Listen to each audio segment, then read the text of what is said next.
We're joining you today. This is earlier. My wife, Dr. Erica Gault. She was. We do Shy and Gray, and she did Shy earlier today, and tonight is Gray, and the theme is celebrating Black fathers, and the reason for this is, for so long, other people have told the story about Black fathers, and our perception have been through the eyes of other people. And that is something that we're trying to get away from right now. We're going to take back our own stories, talk about who we come from, and completely change the narrative. So with that, well, one other thing is, this discussion will be talking about the men that we come from, and the proud histories and legacies that we continue on. And so with that being said, I'm going to introduce the two brothers who are joining me, two men that I've admired for a long, long time. That's easy to say, that I've admired them for a long time, and I know a little bit about their story and where they're from, but I want them to tell about themselves. So first we'll start off with James Falcon, and let's hear a little bit about you and your scholarship and what you're doing. Absolutely. Well, Cuz, thank you so much for having me on. So my name is James W. Falcon. I am a resident, born, raised, bred in Baltimore, Maryland, where I currently reside, my family and I. I am a Ph.D. student. My field of study and interest is psychology, specifically industrial organizational psychology. I am keen on the science of making things run much more efficiently and smoothly. So I'm going to yield that to an encouragement-based platform that I've been building for the last 10 years, where I've used mediums like this to be able to provide inspiration, motivation, and encouragement in any way that I possibly can. I am the son of James William Falcon. Actually, my last name legally is Falcon. There's a whole story behind it, but the family name is actually Falcon, F-A-U-L-C-O-N. And if I have a chance, I'll tell you how that came to be and why there's a difference between my last name and his. He was an amazing man, and I hope to be able to share some of the highlights of what he taught me and the incredible legacy that he was able to compact into 19 years. I unfortunately lost him at 19. I am 50, and I'm still chewing on the tidbits of the information and the things that he left for me as blueprints and how to live this life and be successful in doing so. Great, thank you, and Dr. Needham. You have to unmute your computer. Good evening, gentlemen. It's a pleasure to spend Father's Day evening with you two fine scholarly gentlemen, and I want to say thanks. Let me just briefly talk about myself and my dad for a moment, if I may. My name is Charles Needham. I was born and raised in Detroit, Michigan. I was born in the area in which they called Black Bottom. Now, a lot of that now has been reconstructed, but we won't get into the gentrification of it. But it was literally Black Bottom, which was the only area where Black people could really live in Detroit. Now, how's that?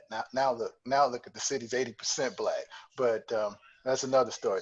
Anyway, a little bit about me. I currently live in Tyler, Texas. I've been here for approximately a year and a half or so, last January, and I work for Jarvis Christian College, which is an HBCU. I really enjoy it. If you've ever had an HBCU experience, it's phenomenal. I spent 16 years at a community college in Detroit, and I'm just like in awe of working with fellow scholars that primarily happens to be African American.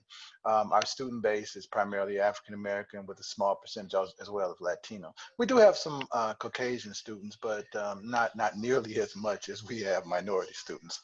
My dad, he came from Mississippi. He was born in Decatur, Mississippi. He came with his mother and his other four siblings. He had five siblings. They came to Detroit on a bus with virtually no money. He's told me that story too many times. And when they had reached a point where they didn't have any money for food, and my Uncle Ernest, who was at that time was a toddler, and my dad said that one of the Navy sailors was interested in my Aunt Red because she was a very attractive looking teenager. And so he gave my Uncle Ernest a few dollars to impress my Aunt Red. And that's how they ate until coming to Detroit. It's my dad was a phenomenal man, hard worker. And I think we have a lot to share today about fatherhood, which he certainly influenced me and made me a better father. No, he wasn't perfect, but he was very, very committed and a good man. And none of us are perfect, but my memory of him is impeccable. And some of the things that he ingrained and he instilled in me. Did he raise me like I was a Marine private? Sometimes, but did he show love when he had to? So we're going to leave. I'm going to yield over to our host, Dr. Gault, and I'll allow him to take it from there. And I have plenty more to say within this hour, but we only have an hour. Okay, well, I'll introduce myself. For the people who don't know me, I'm Ntare Ali Gault, and I'm originally from Buffalo, New York. And I was educated at a little school called Medaille College. And then I got my master's and Ph.D. at the University at Buffalo, Go Bulls. And I was raised on the east side of Buffalo in a section called the Fruit Belt. And my parents moved there back in 1960. And my father still resides there. My mother passed away 5 years ago. But my father still resides there in the Fruit Belt. And my parents were the first Black family, second Black family on the street.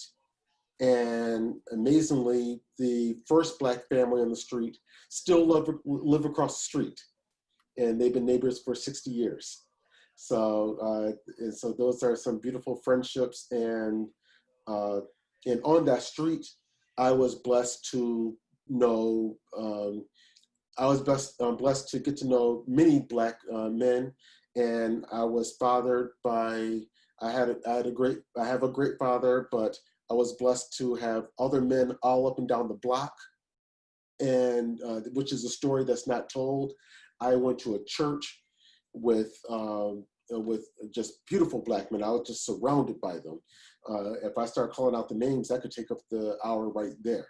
And then my father also had 4 brothers who had strong influences on me. And then my aunts, their husbands had influences on me. And I'm going to talk a lot about my father and his oldest brother, and of course his father.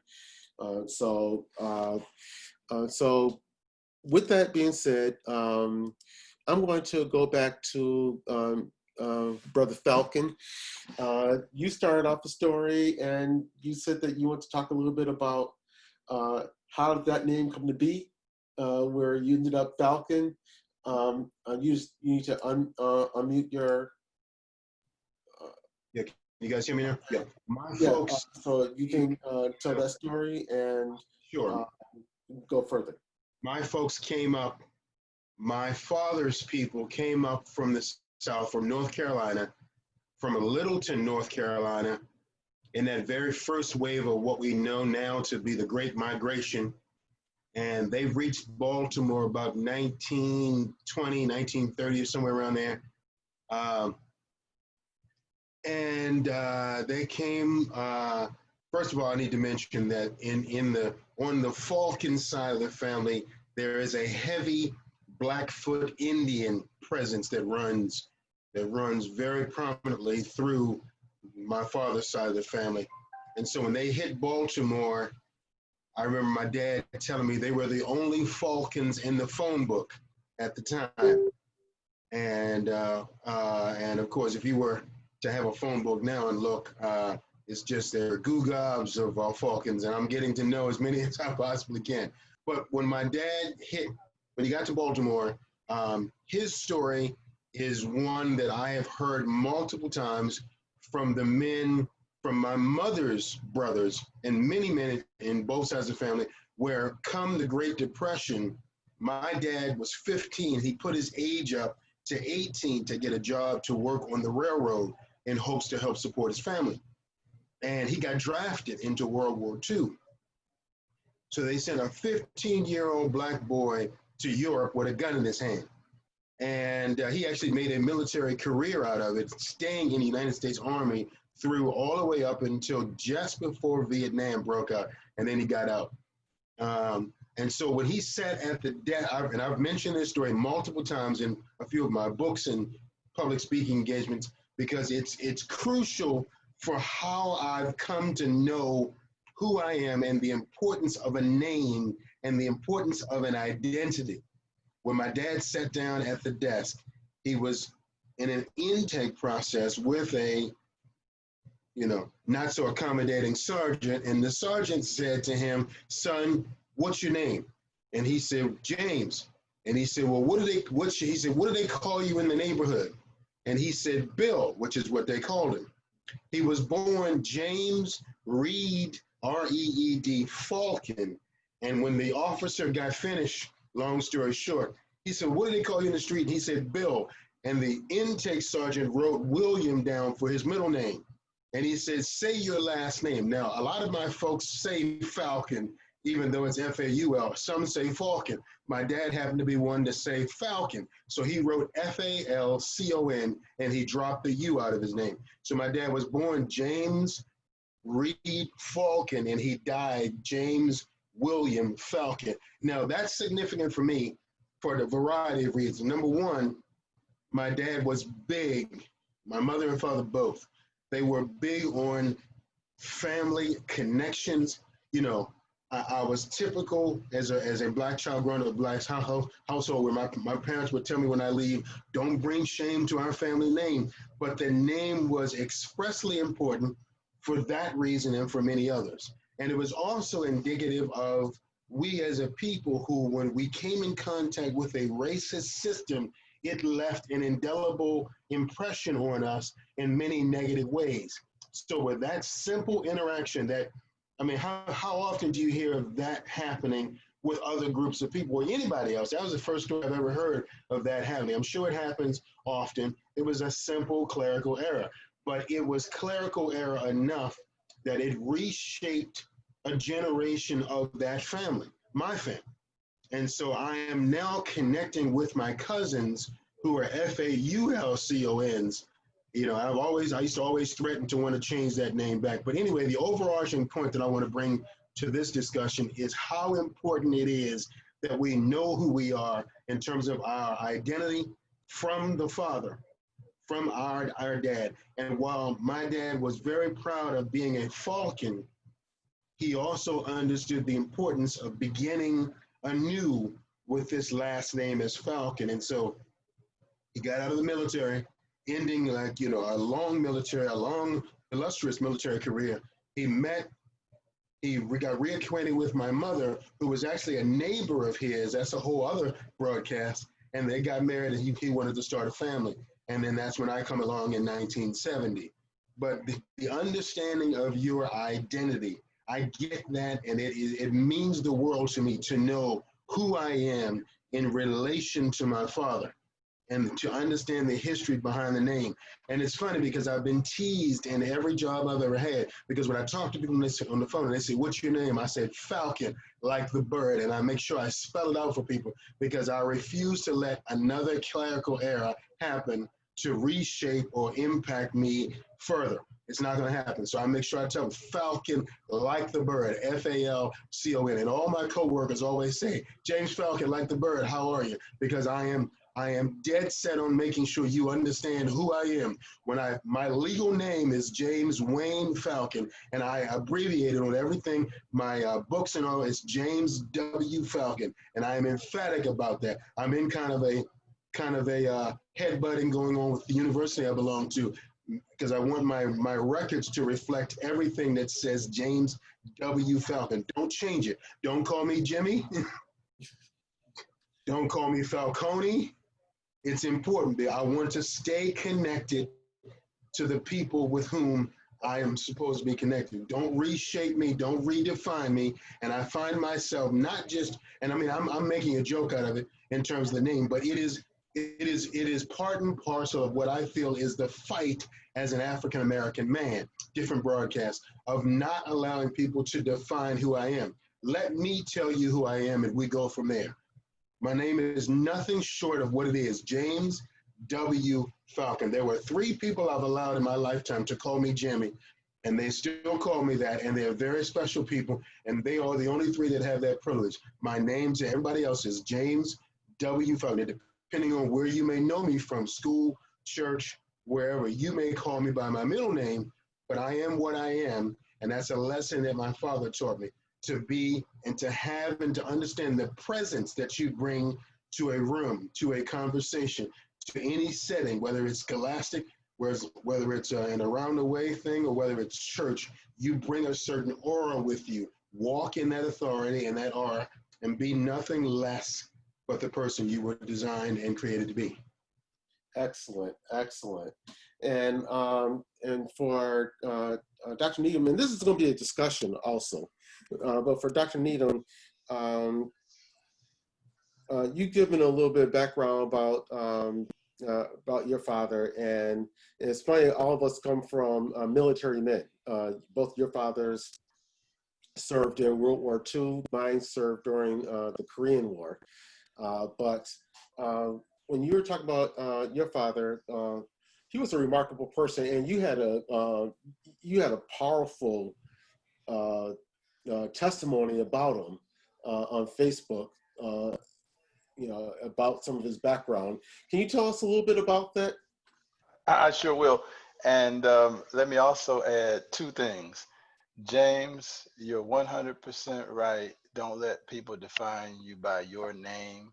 Dr. Falcon, let me also specify it, because I know what that's like. I know that feeling. Hey, Chuck. Hey, Chucky. Oh, excuse me. My name is Charles Needham. Dr. Needham, please. You want people to call you by who you see yourself as, not how they see you. That doesn't make any sense. But anyway, getting Ntare my entire life. Telling people my name is Ntare, not Natari. So, but go ahead. My dad was a very, very highly intelligent man. He only finished the 11th grade, I believe, in high school. And that was because, as my mother has said, because he was hungry. He went to the military and he couldn't finish school. But he was, years later, he got his GED. He took some classes at Wayne County Community College, where I worked for 16 years. And it was confusing for a long time because they kept giving me his A number to get my paycheck and everything else. But we finally got that clear down the road. But he was just very intelligent. He knew math very well, and he could look at the practicality of math. I used to say, well, Dad, the statistics say blah, blah, blah. And he used to tell me, you can take numbers. And I use this sometimes to some of my Facebook friends when we have debates. You can take numbers and say, and my dad, I'm quoting my dad, you can take numbers and say any damn thing you want to say. And he's so right. You could, he was so right. You can take numbers and make any point you want to make. Hey, tell me, I know this now, because why? I've overseen quantitative studies. And I was like, wow, my dad said this, so he was, to make one clarification, he was in the Korean War. And He was a sergeant, and he really, really loved that experience. He talked about it for years. We would be on the porch, he'd talk about it. But he did reflect on the racism part of it. He believed in there are no black Marines, there's no white Marines, only green Marines. He believed in that. But he was deeply hurt when he walked into a restaurant in his Marine uniform with his three Marine colleagues, and they told him, you have to get your dinner in the back room, and the other three can come in and sit down. My dad, but he was touched by the fact that his colleagues said, well, if Charles can't eat in the dining room, we're leaving. And it all reflects on what you see and what you hear from those who fought and served and given their lives literally for this country, and then they come back and they're treated like second or third class citizens as if they don't belong here, which is just absolutely absurd. But these are the things that he had to endure. He was a disciplinarian. He was a very disciplinarian, but he loved to socialize and come downstairs and watch the games with me like a father. And, he'd give me his insight. I would tell him, whom I love. Dr. J was my favorite basketball player. He said Dr. J couldn't wear Bill Russell's shoes. He probably was right. I don't know. I would say, well, what do you think about Michael? Michael wasn't the greatest basketball player. I said, who was? Bill Russell. End of story. No conversation about it. I love Barry Sanders. Well, Barry Sanders couldn't carry Jim Brown's, what? I was like, what? No, he was deep in his era. He was deep. He loved Nat King Cole, Ray Charles. Those were his favorites. I said Temptations was the greatest group that ever was. He said, no, it was Nat King Cole Trio. He was true to his era, but we had great conversations because I'm true to my era. I was very true to my era, and we had some of the best conversations. You didn't I tell you not to do this? Okay. Anyway, I'm okay. Okay. I'm okay. He was an outstanding dad. And when I got my first job at Farmer Jack, I was the only black person, and I hated it. It was a grocery store. For those of you who don't live in the Michigan area, Farmer Jack was a grocery store. It's one of the biggest grocery supply chains in Michigan. It's no longer there anymore. And my first job, I was in the 11th grade. I was like 16 and a half, 17, and I wanted to quit because I was so frustrated with people coming up to me. Are you the only colored boy here? Are you only colored here? I felt like I was on display. Did they discriminate? Maybe a little bit. Yeah, did they treat me a little unfairly? Maybe a little bit.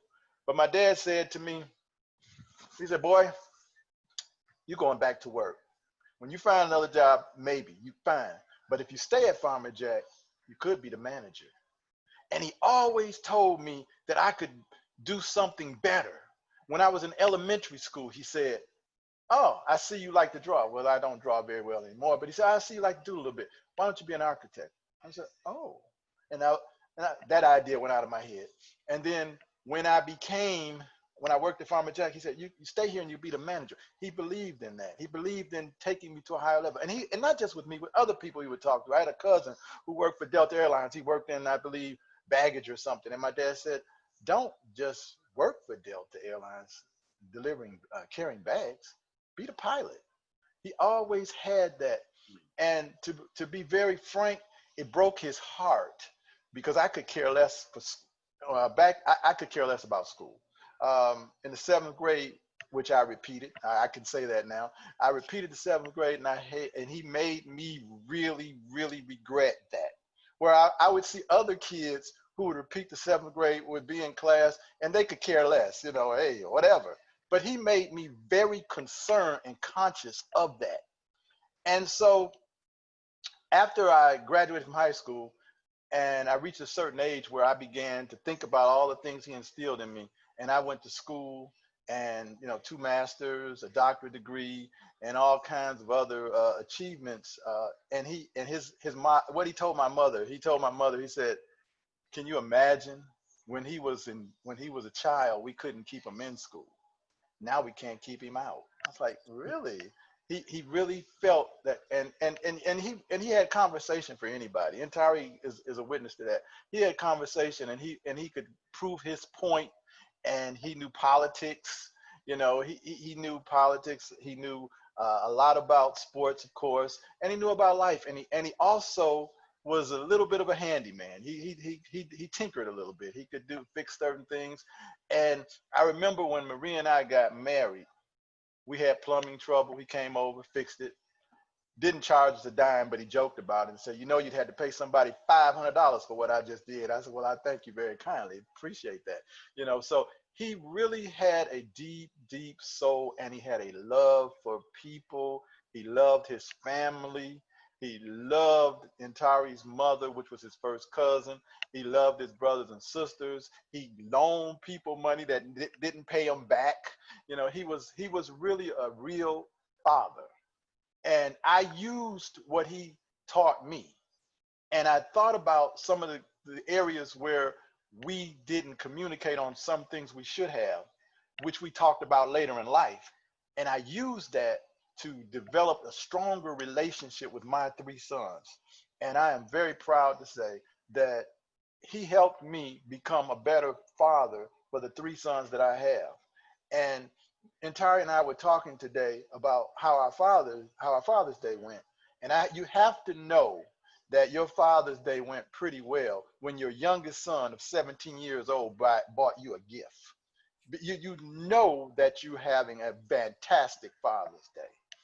So we don't want to tie up the conference with my life story, but I just wanted to say that from that type of role model, being a good husband, it influenced me to be a good husband. No, we're not perfect. He wasn't perfect. I'm not perfect, but it was the blueprint of how to know and strive to be better at what we do. And let's keep it in the context that we're talking about, being Black parents. He told me at 17 years old, took me downstairs. I don't know, I was having bad experiences. Farmer Jack's was getting on my nerve. Farmer Jack's staff, coming near graduation. I was in high school, and he just took me downstairs, and we had a nice, real man talk. And this is what he told me. He said, you are a Black male, and you better get yourself together, because it's going to be a little harder for you, and you're going to have to work a little harder than other people. Get that through your head. Otherwise, you're going to have one terrible life. And he said, I'm not trying to make you feel good. I'm not trying to baby you. I'm not trying to show you that life is easy, and I'm not going to be here to take care of you for the rest of your life. Get it together. I'm telling you, you are a Black male, and it is difficult. And if you don't understand that, then you need to just lay down and die. Now, what do you want to do? I said, I want to live. Go ahead. I'm sorry. Go ahead. I just wanted to put that in there, put that out there, because he definitely made me realize who I was, what I needed to do. And with that, it motivated me, because as I said in my Facebook post earlier today, one time I had 3 jobs working on my bachelor's degree. 3. 2, 1 in the day, 1 in the evening, and a job on the weekends, and still went to classes. Because I remember his work ethics, working 80 hours a week, getting up when he didn't feel well. Okay, now I'm going to stop. Go ahead, Ntare. Well, what's funny about my discussions with your father was that we rarely debated, because I usually agreed with him. He loved to debate. Out that if you didn't agree with him, that debate could go on until about 2 or 3 o'clock in the morning. So the only thing we debated on was Jim Brown. He said Jim Brown. I said O.J. Simpson. So I said O.J. too. Later, Barry Sanders, of course. Yeah. Well, this is this was before Barry Sanders, when he and I debated. But I want to share like some reflections about my father. One of the seminal moments for my father was when I was convinced that my father was Superman. Just convinced, you couldn't tell me that he was not Superman. And it was because when I was about 7 years old, we were in Washington, D.C. We were actually visiting some of James's family down there. My father had a bunch of cousins, and so we were at the hotel, and my sister, who was about 9 at the time, she asked because she jumped in the pool, and she wanted to jump in the deep end. And my father, he was talking to my brother, and so he was responding to my brother, and he said yes. My sister didn't know how to swim, and so my sister goes around to the deep end. My father, his back is to her, so he doesn't see what's going on. She jumps into the pool, deep end.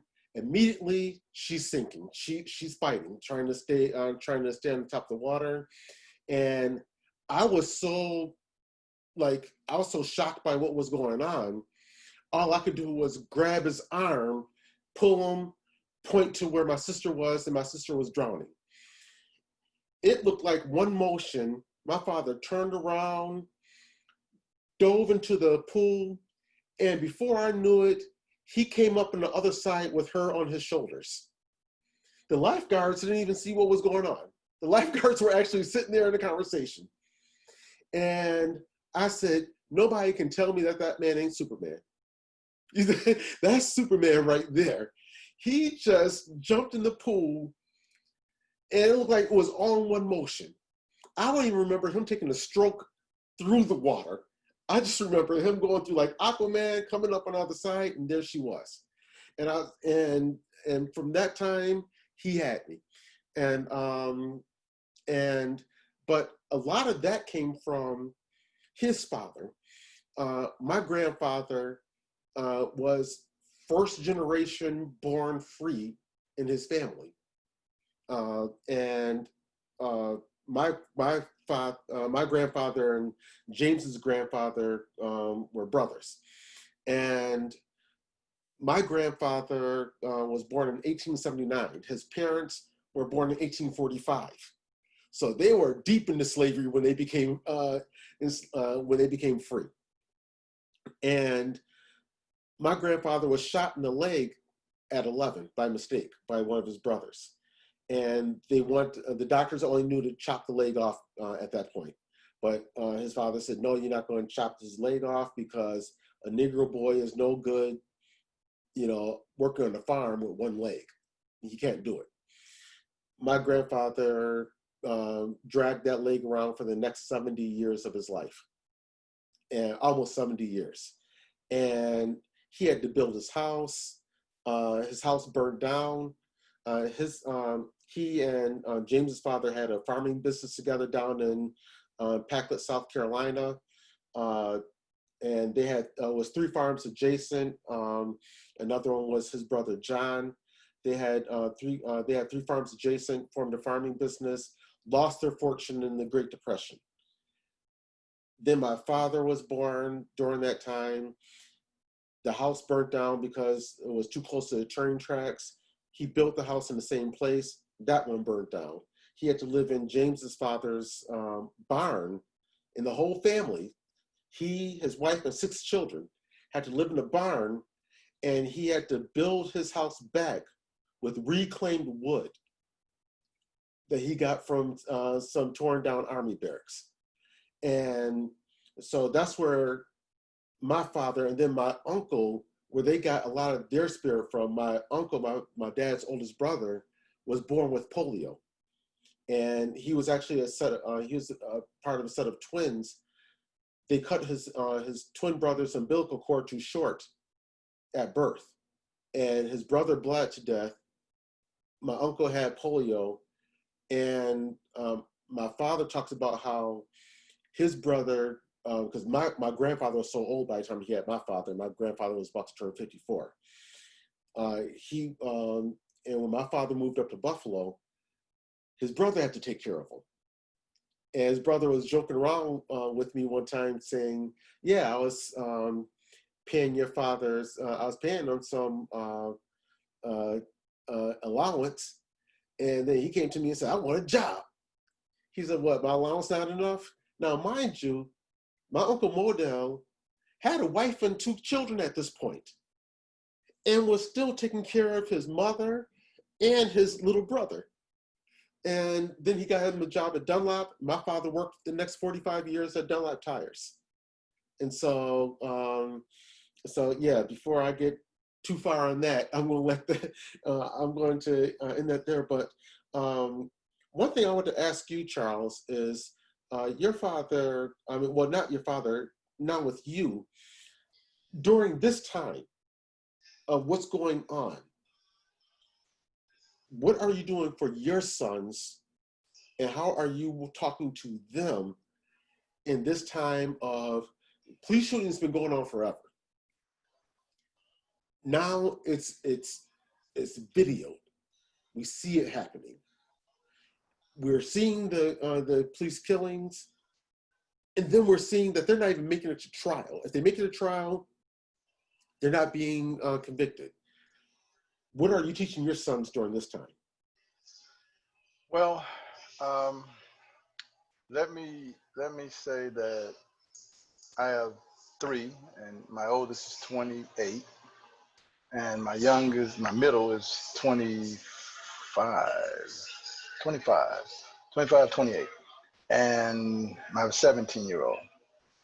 And this is a very, very deep and sensitive issue because I have a 17-year-old son, and he has dreads, they're really long. He puts his cap on, and he kind of walks with a little strut. He is a very kind young man. We went to dinner today, and he put $10 on the table and said, help you out, Mom. 17, very kind. But listen, I walk into a grocery store, he's behind me. I'm behind him. I see the security guard looking at him with fear in her eyes. I said, oh my God, and she's got a gun. We're walking around the apartment complex. We're relatively new. We don't know everybody around here. I'm behind him again. I see the young white lady put her baby in the car, and she's watching my son. I'll be honest, the next time that happens, I'm going to say, come here. This young man is on his way to college. He's an artist. He draws very well, and he loves people. I'm sorry, I'm going to say that. I know what it feels like to walk towards someone and they grab their purse. I'm saying this as a lead-in, okay? I told my wife when we were in Michigan, we lived in the suburban area of Detroit, Belleville, Van Buren Township. We would go into Canton. Canton was a little bit more upscale, if you will. And I would tell my wife every time if I come near a white woman that looks a little elderly, she reaches for her purse. No, you're just imagining things. She started walking behind me, and she noticed that. Here in Texas, we were in the gym, and I walked into the area where there was the ab machine, an incline, which is what I was looking for. Because I was like, we're new here. We're trying to find a gym that we want to go to on a regular basis, and I'm walking around looking for an incline. I see the incline. My eyes go, oh, this lady comes swoosh across the rooms. And I'm like, what's wrong with her? Grabs her purse. Her purse was on the incline. Grabbed her purse and went and looked at me like, looked at me like she was like in fear. So these are the commonalities that we face as a black man. Give me another example. Last summer, when we went back to Detroit, we were in Highland Park, where my wife is from. Highland Park's the hood. Highland Park is the hood. It was a campaign rally. We were trying to work with the folks at the NAACP local chapter in Highland Park. Highland Park, for those who aren't from Detroit, Highland Park is Detroit. It's just a little common cosy inside Detroit. Everything around Highland Park is Detroit, but it's a community with their own little municipality. But they're Detroit, believe me. Detroit police officers help them out on a regular basis. Anyway, when we're in the hood in Highland Park, I went into the grocery store to use the restroom, and I'm just in awe, because I've been living out in the suburbs for a few years. No one looks at me. Security guard could care less. I'm like, I could say, hey, because why? They're all black. No one looked. To the point that that Dr. Gault was trying to make, I've had to talk with my sons. I've told them, hand on the steering wheel. This is my strategy, and this is my advice. I even tell my students, hand on the steering wheel, have your license and your registration out before the officer gets out of the vehicle. Put him in the hand, open the window, and show him what he wants right away. If things get physical, if you feel that your rights have been violated, shut up, and we'll take care of it after the fact. We will give an attorney a phone call, but you will be alive. And that's what I tell them. And now that I'm here in Tyler and my two sons are in Detroit, the moment we heard about the incident in Minnesota, I'm texting them and telling them what to do again. I'm reminding them. We have to continue to remind them. We can't just tell them one time and move on and it's over.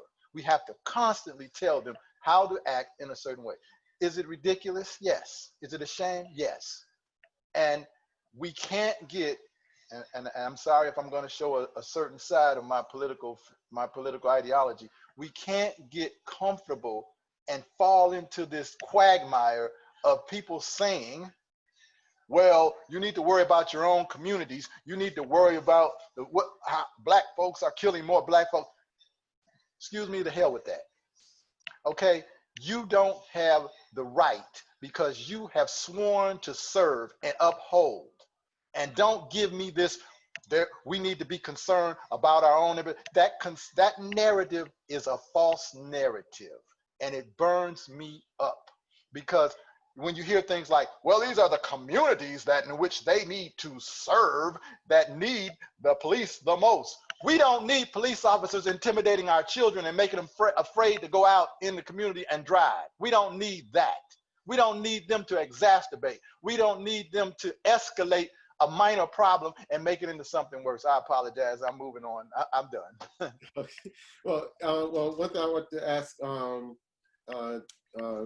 Brother Falcon is that you're an imposing figure.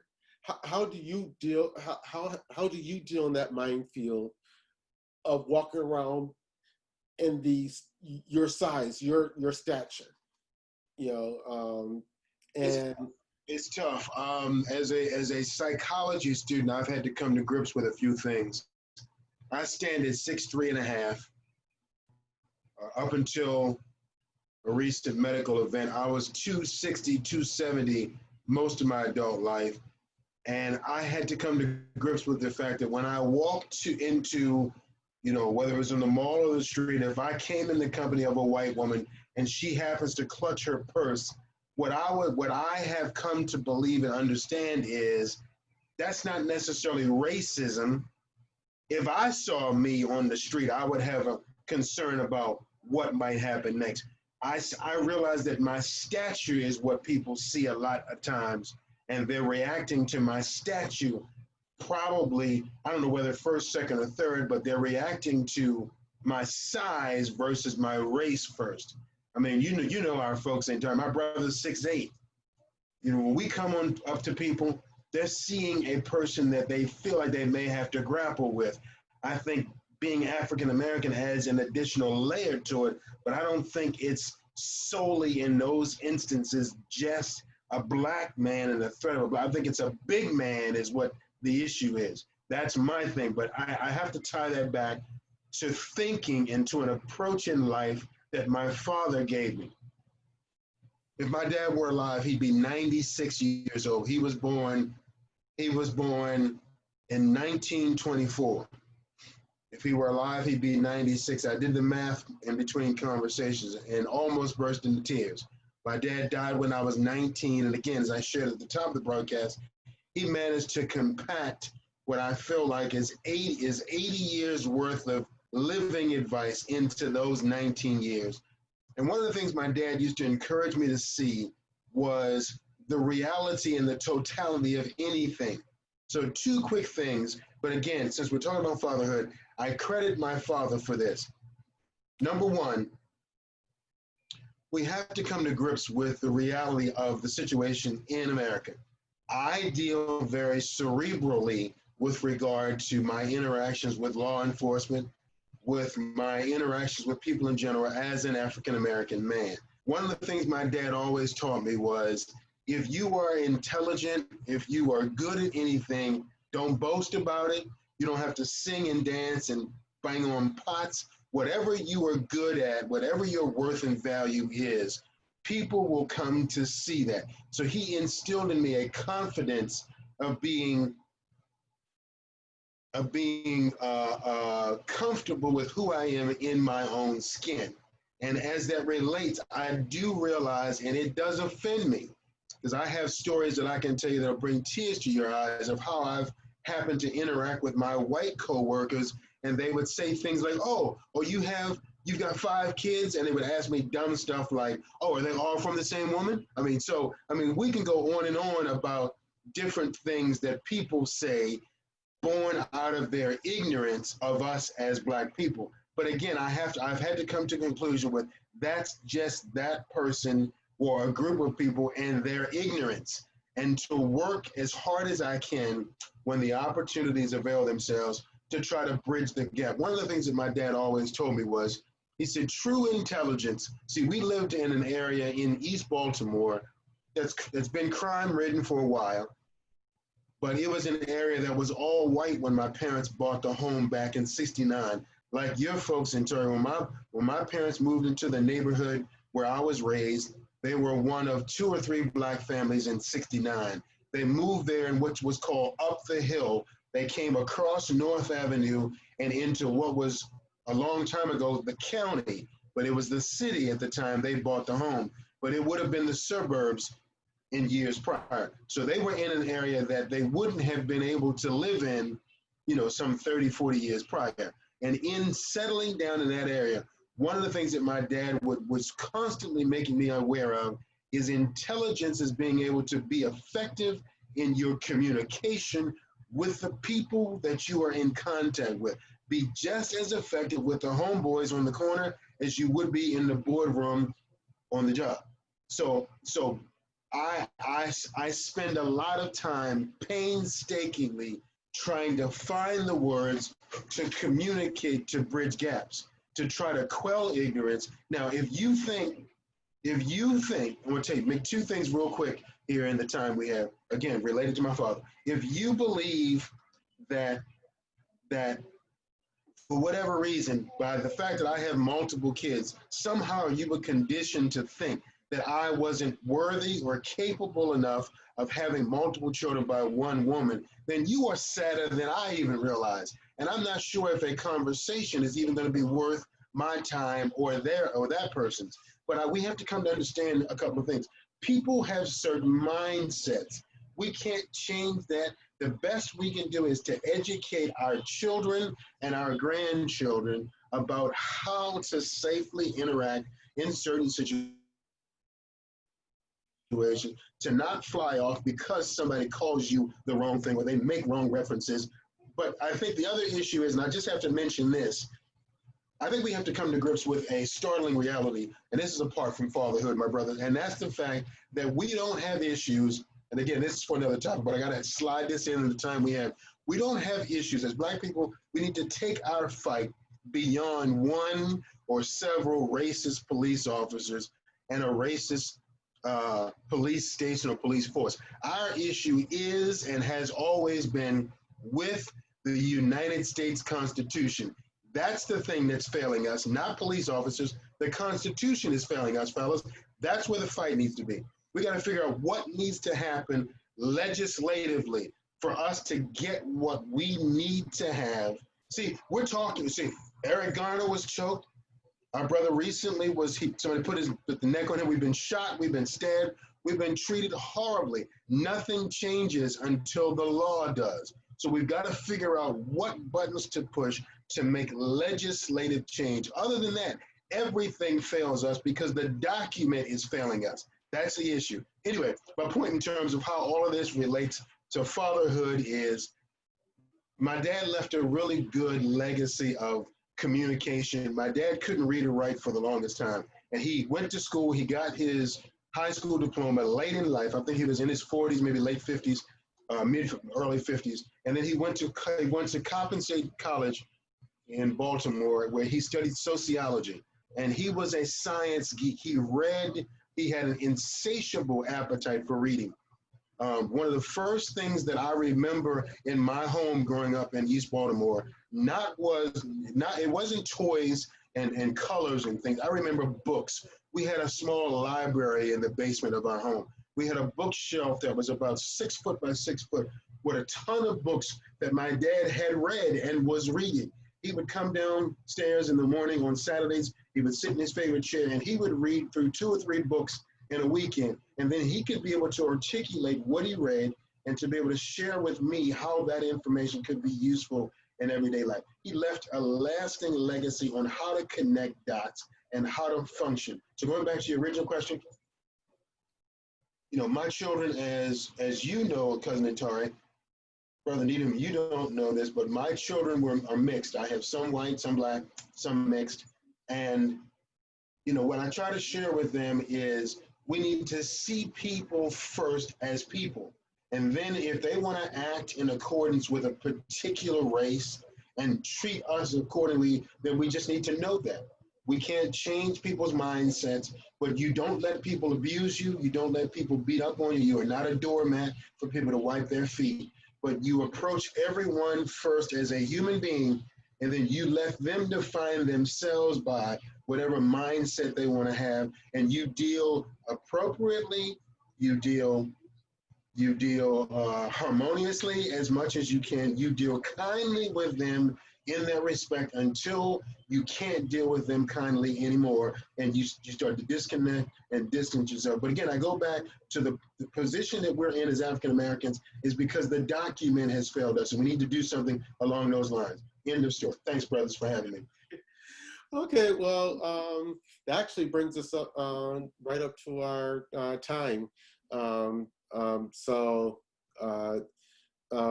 I want to say just real fast is when it comes to especially like dealing with the nervous white woman, my uncle, and I'm going to try and make this really fast. My uncle Modell told me a story, and he was explaining that from the time that he was a kid, what he dealt with was in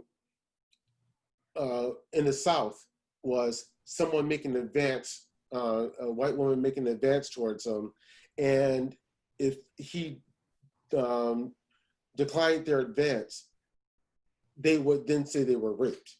He had 2 friends who were accused of rape and who were executed. They were teenage boys, and they were executed in an electric chair for rape. And all that happened was a white woman had approached them, they turned her down, and she accused them of rape. And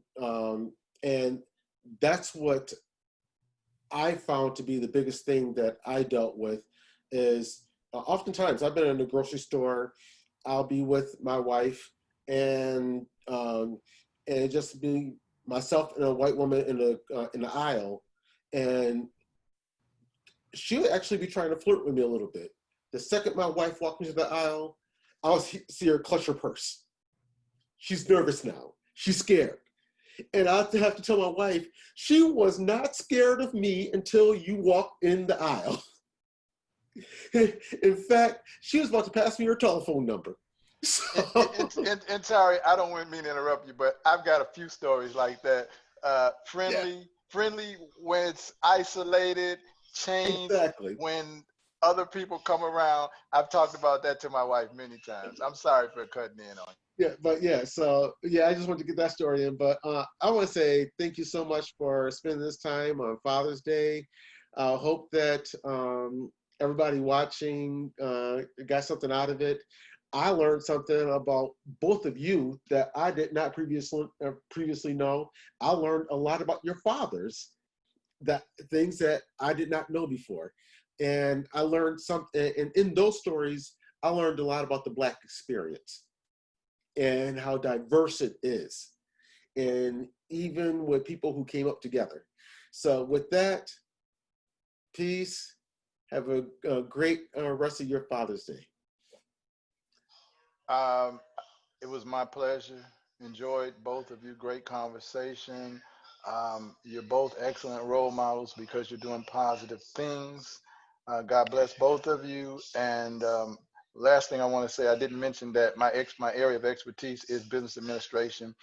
Feeding off of what Dr. Falcon just mentioned, we need more involvement, more people. We need more entrepreneurs. We need people to vote. But and I just got to quote Martin Luther King because you segued me right into that. Dr. King said, if we're wrong in our struggle, then the Constitution of this nation is wrong.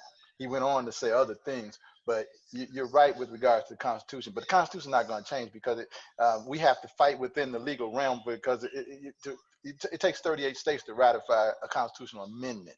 So we have to become diverse and understand the laws and know how to work within it. Blessed day, gentlemen. Thank you so much. Okay, peace.